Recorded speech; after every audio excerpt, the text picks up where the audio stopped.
Hello everyone, welcome to agricultural sciences. Myself Alok Dwivedi. So guys, आज हम लोग discuss करेंगे नेक्स्ट टॉपिक इलेक्ट्रिसिटी चैप्टर से, जो कि आपका है ये सिंबल जो बना होगा, इससे आपको एक कॉन्सेप्ट मिल गया होगा या यूँ कहें कि आइडिया एक मिल गया होगा कि हम लोग बेसिकली क्या डिस्कस करने वाले हैं। इस साइन का नाम क्या है आप मुझे कमेंट सेक्शन में बताएंगे। बाकी इसके बारे में आपको नेक्स्ट स्लाइड में पता चल ही जाएगा कि मैं आपको क्या डिस्कस करने वाला हूँ। देखिए, हम लोग यहाँ पर डिस्कस करेंगे ओम्स लॉ के बारे में और क्लियर वर्ड्स में सभी एस्पेक्ट्स को समझेंगे कि ओम्स लॉ बेसिकली है क्या और क्यों इसको लाया गया। ठीक है, देखिए ओम्स लॉ के पीछे जो पर्सनालिटी थी जो इसको लेकर आई थी, जिन्होंने इसको एक्सपेरिमेंटली वेरीफाई किया था, वो थे जॉर्ज साइमन ओम। कौन थे? जॉर्ज साइमन ओम। फर्स्ट इन्हीं ने ही इसको वेरीफाई किया। ये जर्मन जो फिजिसिस्ट थे और इन्होंने जो है समझाया relationship between the electric current and potential difference. Basically Ohm's law है भी यही, ये रिलेशनशिप बताता है इलेक्ट्रिक करंट और पोटेंशियल डिफरेंस के बीच में, यानी कि इलेक्ट्रिक करंट पर क्या प्रभाव पड़ेगा पोटेंशियल डिफरेंस का। इसी रिलेशनशिप को स्ट्रेट किया ओम्स लॉ ने। ये कहते हैं कि current that flows through the most conductor is directly proportional to the voltage applied it. ये कहते हैं कि जितना आप वोल्टेज अप्लाई करेंगे वो डायरेक्टली प्रोपोर्शनल होगा करंट फ्लो के। ठीक है, यानी कि वोल्टेज के ऊपर डिपेंड करता है कि आपका करंट कितना फ्लो होगा। कहीं ना कहीं करंट का जो कॉज है वो वोल्टेज है, ये कहना चाहते थे ओम्स लॉ। ओम्स लॉ क्या कहना चाहते थे, मतलब जॉर्ज साइमन ओम कहना चाहते थे। ठीक है, और ये एक चीज और इसमें इंपॉर्टेंट ये है कि जो ये कांस्टेंट प्रोपोर्शनैलिटी होगा जो इसमें, वो होगा रेजिस्टेंस। क्या होगा? रेजिस्टेंस होगा। अब जैसे आप इस फॉर्मूले में देख पा रहे होंगे, तो ये आपका I इक्वल्स टू V/R, यानी कि ऊपर जो आपका लिखा है ये वोल्ट से मतलब है। किससे मतलब है? वोल्ट से मतलब है। ठीक है, यानी पोटेंशियल डिफरेंस लिखा है ऊपर ये। तो ये बेसिकली इसके फॉर्मूले हैं, इस तरीके से आप इसको समझ सकते हैं। यदि आपको मान लीजिए आई निकालना हो तो बचा क्या? U/R। इस तरीके से ट्राइंगल में यदि आप इसको लिख लेते हैं तो आप इसका फॉर्मूला कभी नहीं भूलेंगे। देखिए, आप ट्राइंगल में क्या करिए, ऊपर U लिखिए, फिर R लिखिए और फिर यहाँ पर I लिखिए। तो यदि आप I निकालना चाहते हैं तो I को तो हाथ रख लीजिए, दबा लीजिए उसको, तो आपको मिलेगा U/R। ठीक है, इसी तरीके से जब आप R निकालेंगे तो R को ऊपर हाथ रखिए तो आपको मिलेगा U/I। इसी तरीके से U के ऊपर हाथ रखेंगे तो मिलेगा RI, है ना, मल्टीप्लीकेशन में मिलेगा ना, सब बराबर में। ठीक है, इस तरीके से आप क्या है इन फॉर्मूलेस को याद रख सकते हैं कि किसको जब फाइंड करना होगा तो हमें किस चीज़ को दबाना है और हमें क्या जो है उससे गेन होगा। तो इस तरीके से आप फॉर्मूले बहुत इजी वे में याद कर सकते हैं। आई होप आपको ये चीज़ क्लियर है, कोई डाउट नहीं है। नेक्स्ट अब हम लोग डिस्कस करते हैं बेसिकली जो जनरल फॉर्मूला है आपको याद रखना है, वो है I is equals to V/R। अब आप इससे भी जो है कई सारे फॉर्मूलेज निकाल सकते हैं कि V इक्वल टू को इधर ले आइए, I को यहाँ पहुँचा दीजिए, R को यहाँ ले आइए तो I को यहाँ पहुँचा दीजिए। तो मैथमेटिकल जो एक्सप्रेशन है उसके अकॉर्डिंग मैथमेटिक्स यूज करके भी आप इसको पता लगा सकते हैं। देखिए, जैसे कि ये जो वुमेन है प्रैक्टिकल कर रही हैं, ओम्स लॉ का पता लगा रही हैं कितना करंट फ्लो हो रहा है कितने वोल्टेज देने पर। ठीक है, इस तरीके से आप लोग भी पता करिए अपने लैब में, यदि इंस्ट्रूमेंट्स हैं आपके पास तो। नेक्स्ट बात करें तो आपने वोल्ट मीटर यदि नहीं देखा है तो ये देख लीजिए, इस तरीके से वोल्ट मीटर आपको दिखता है, दो टर्मिनल्स होते हैं इसमें। नेक्स्ट इस तरीके से आपको अमीटर दिखेगा, इसको भी आप देख लीजिए कैसा दिखता है ये। देखिए, वोल्ट मीटर में आपको यहाँ पर V दिखाएगा, यहाँ पर ये देखिए यहाँ पर V लिखा हुआ है, इसका मतलब ये वोल्ट मीटर है।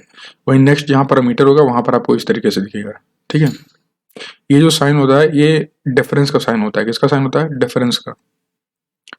नेक्स्ट बात करें तो रेजिस्टेंस क्या होते हैं। रेजिस्टेंस किस तरह आपने देखे होंगे, कभी आपने यदि कोई डिवाइस खोला हो इलेक्ट्रिकल डिवाइस, तो इस तरीके से आपको उसमें दिखे होंगे कुछ चीजें। ठीक है, इस तरीके की जो दिखती है आकृति आपको दिखती है, या फिर इस तरह के कोई मटेरियल जो आपको दिखता है डिवाइस के अंदर, बेसिकली इलेक्ट्रिकल रेजिस्टेंस होता है। क्या होता है? यही इलेक्ट्रिकल रेजिस्टेंस होता है।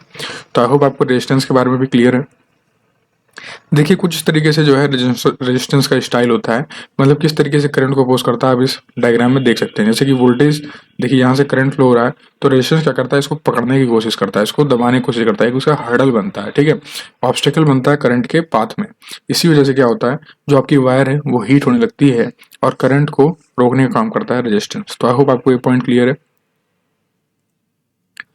नेक्स्ट अब हम लोग बात करेंगे कि और क्या इसमें इंपॉर्टेंट चीज़ें हैं जो हमें पता होना चाहिए जब भी हम बात करेंगे ओम्स लॉ के बारे में। देखिए, जो ओम्स लॉ है ये आपके एग्जाम पर्सपेक्टिव से काफ़ी इंपॉर्टेंट है, बिकॉज कहीं ना कहीं हर एक एग्जाम में ओम्स लॉ से जरूर पूछा आता है एक क्वेश्चन। फिर चाहे आपको बोर्ड एग्जाम हो, फिर चाहे कॉम्पिटेटिव एग्जाम हो, तो ऐसे क्वेश्चन फ्रेम किए जाते हैं जो कि बेसिक होते हैं। और इन बेसिक यदि कॉन्सेप्ट क्लियर है तो आपका अगला जो कॉन्सेप्ट होगा, जो इससे बिगर वर्जन होगा, वो भी आपकी क्लियर ऐसे ही चलते चलेंगे।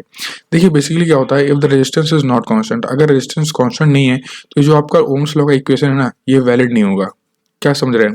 मतलब कि जो प्रीवियस इक्वेशन आपने देखी, ये ओम्स लॉ नहीं कहलाएगी यदि रेजिस्टेंस कांस्टेंट नहीं है। बहुत ही इंपॉर्टेंट पॉइंट है, इसको नोट कर लीजिएगा कि यदि इक्वेशन में रेजिस्टेंस कांस्टेंट नहीं होगा, यदि रेजिस्टेंस कांस्टेंट नहीं है तो जो आपकी इक्वेशन है वो ओम्स लॉ नहीं कहलाएगी।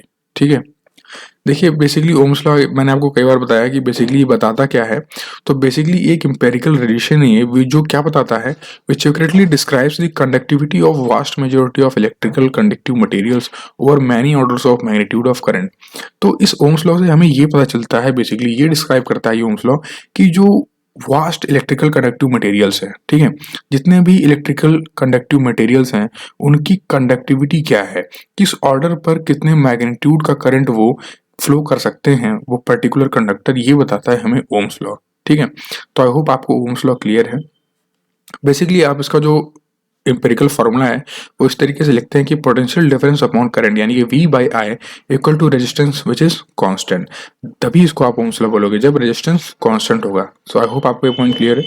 नेक्स्ट अब चलते हैं, बहुत इंपॉर्टेंट बात जो हमने यहाँ पर बात की कि अगर रेजिस्टेंस कांस्टेंट नहीं होगा तो ओम्स लॉ नहीं कहलाएगा। वही चीज यहाँ पर लिखी है कि resistance of conductor remains constant until the temperature and other physical conditions like length, area, cross section, material of the conductor remains unchanged। ये कहते हैं कि रेजिस्टेंस है जो कंडक्टर का, अगर वो कांस्टेंट है, ठीक है, अगर वो कांस्टेंट है यानी कि उसकी जो टेम्परेचर है, अदर फिजिकल कंडीशंस हैं वो सेम रहेंगी, वो वेरी नहीं करेंगे।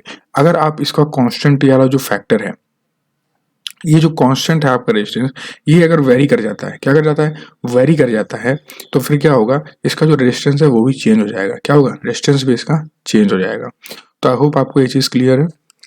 ठीक है, यानी कि आप अगर रेजिस्टेंस चेंज करना चाहते हो, अगर इसका कांस्टेंट नहीं रखना चाहते हो, ठीक है, अगर आपने चेंज किया तो क्या होगा, आपका जो रेजिस्टेंस है उसमें भी चेंज आ जाएगा उसके मैग्नीट्यूड में। जैसे कि क्या क्या फैक्टर्स हैं जिससे आप रेजिस्टेंस को चेंज कर सकते हो, यानी कि कांस्टेंट इसको नहीं रख सकते हो, तो वो है length, area of cross section, material. इन तीन चीज पर, यानी कि physical condition of the material के ऊपर डिपेंड करता है कि उस पर्टिकुलर कंडक्टर का रेजिस्टेंस क्या होगा। ठीक है, साफ सीधी बात ये है इसमें। नेक्स्ट देखिए, बहुत इंपॉर्टेंट चीज़ है, आपसे यदि पूछा जाए जब भी ओम्स लॉ बताएंगे तो आप ये ग्राफ जरूर बताएंगे। ये ग्राफ क्या बताता है, graph between V and I, यानी कि पोटेंशियल डिफरेंस और करंट के बीच का ये आपको ग्राफ बनता है, और ये दिखाता है कि जो पोटेंशियल डिफरेंस है वो डायरेक्टली प्रोपोर्शनल है किसके, करंट के, यानी कि जो आपका वोल्टेज है वो डायरेक्टली प्रोपोर्शनल किसके है, करंट के। यानी कि वोल्टेज, अगर आप वोल्टेज में कोई डिफरेंस निकालते हो, यदि वोल्टेज में कोई डिफरेंस आता है तो करंट में भी आपको डिफरेंस दिखेगा, यही होता है डायरेक्ट प्रोपोर्शनल। ठीक है, तो यही चीज़ आपको दिखा रखी है कि जो आपकी वाई एक्सिस है यहाँ पर आप करंट शो करोगे, और जो एक्स एक्सिस है यहाँ पोटेंशियल डिफरेंस शो करोगे, और एक स्ट्रेट लाइन खींच दोगे तो इससे क्या पता चलेगा, इससे ये पता चलेगा कि जो आपका करंट है that is directly proportional to potential difference. अच्छा, एक और बहुत इंपॉर्टेंट चीज़ मुझे ये समझ में आ रही है कि काफ़ी लोगों को ये डाउट होता है कि ये वोल्टेज और करंट क्या होता है ना, ये वोल्टेज और करंट क्या होता है। हम इतनी देर से पोटेंशियल डिफरेंस और करंट, पोटेंशियल डिफरेंस बिटवीन क्या है, पोटेंशियल डिफरेंस बेसिकली क्या है, तो this is only voltage. Potential difference ही क्या है, आपका वोल्टेज है। अब आप मुझे ये बताइए कि वोल्टेज और करंट में क्या डिफरेंस है। यदि आप मुझे ये बता देते हैं तो समझ लीजिए कि आपने टॉपिक समझ लिया। ठीक है, अगर नहीं समझा, अगर लगता है कि नहीं आया आपको कि वोल्टेज और करंट में क्या डिफरेंस है, तो आप मुझे कमेंट सेक्शन में बताइए। बेसिकली आप करंट क्या है ये बताइए, अगर आपको फिर भी नहीं पता है तो डिफरेंस क्या है तो। और इससे नेक्स्ट वीडियो में आपको बताऊंगा कि वोल्टेज एंड करंट में बेसिकली डिफरेंस क्या है, क्या इनको अलग बनाता है। और अब हम इसके बाद डिस्कस करेंगे इलेक्ट्रिकल रेजिस्टेंस के बारे में और series and parallel combination of resistance के बारे में। सो आई होप आपको वो सारे पॉइंट्स क्लियर थे, कहीं कोई डाउट नहीं था। This is for your feedback. If you like the video and share it with your friends. Don't forget to subscribe the channel and tap the bell icon please. So thank you guys. Jai Hind, Jai Bharat.